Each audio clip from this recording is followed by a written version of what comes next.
Today was the final day of counting before a one-week recess in the Arizona Senate's election audit.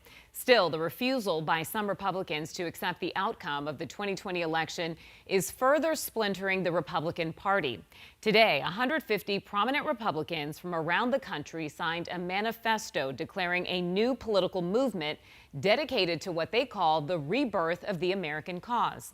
As Joe Dana reports, some prominent Arizonans are joining the call to dump Trump.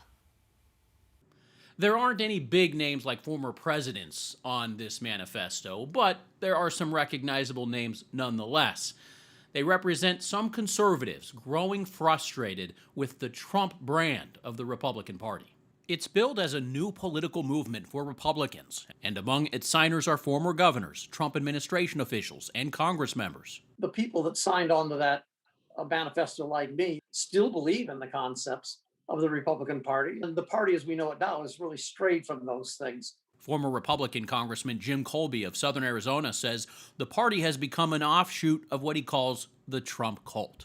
Well, it started before that. You saw it with the Tea Party movement, but he made it into a cult around one person. The manifesto warns about forces of conspiracy, division, and despotism. It declares a rebirth of the American cause, with values that include opposing disenfranchisement of voters, condemning all forms of bigotry and intolerance, and perhaps most telling, it states it opposes conspiracism and falsehoods. The biggest falsehood, says Koble, that the election was stolen.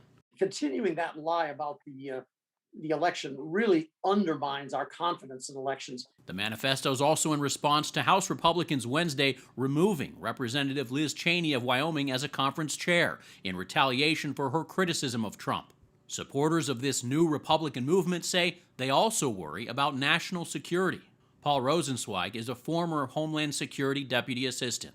And the trend of isolationism, of demonizing our allies, and cozying up to dictators, that was adverse to America's fundamental national security interests and almost a clear and present danger to our survival as a nation.